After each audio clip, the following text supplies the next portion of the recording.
On June 29th, 1938, a man by the name of Shlomo ben Yosef, who was an active member of Beitar and a controversial member of the Irgun in the pre-state Palestine, was hanged publicly, was executed for his involvement against the British mandate.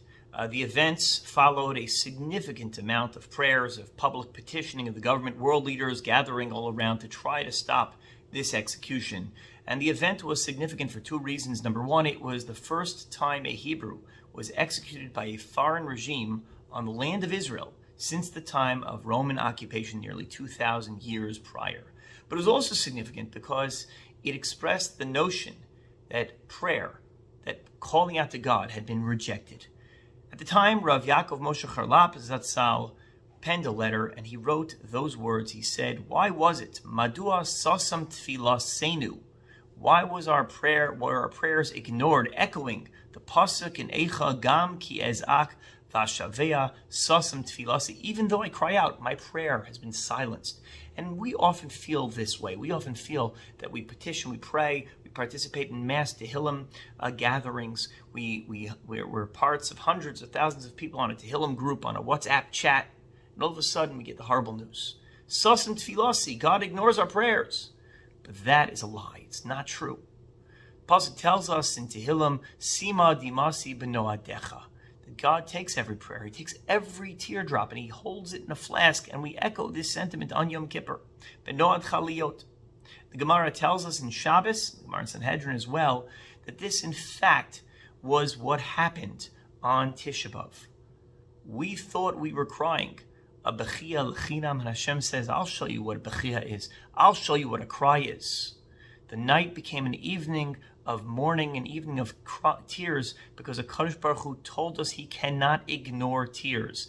A cry has an indelible impact on the world, though at first it might seem that it doesn't have such an impact, that it's not such a big deal. God showed us that our cries, our tears are in fact taken seriously. And if that's the case, I think we can gain some comfort as well in this time period. Because every prayer and every tear that we shed is really having an impact ultimately in the world, though we don't see its results. Rav Ronan Neuwirth, who passed away this past year, Zal, noted that this was the story of Avram Avinu davening for Sodom. Avram got up to daven for Sodom. He asked the HaKadosh Baruch Hu, maybe there are 50 righteous people, maybe there are 40 righteous individuals, 30, and he went down and down. And at last, HaKadosh Baruch Hu rejected his pleas and said, no, I can't save Sodom. And it looks like, God forbid, Avram's tefillos had failed, that Avram's tears were shed for no reason, for naught. They were wasted completely. But it's not true. For the Chazal tell us, the Medrash points out something profound. The pasuk says, Matzasi David Avdi b'shemen kochi meshachtiv. I found David my servant, and I have anointed him with my holy oil.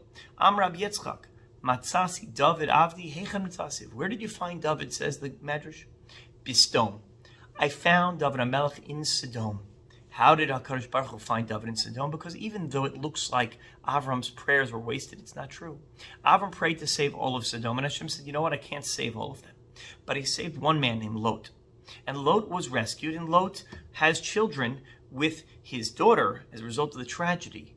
And from there, Moab is born. And from Moab, we know that Ruth is born. And from Ruth, she is the great grandmother of the Melech HaMashiach, of David HaMelech, who brings about the dynasty of the Mashiach. The prayers of Avraham, though it looked like they were wasted, brought about the Mashiach in the future. Eventually, all healing, all goodness, all that will be resuscitated in a world of complete redemption and holiness will be brought about because of Avram's prayers, just because not a single tear ever goes to waste.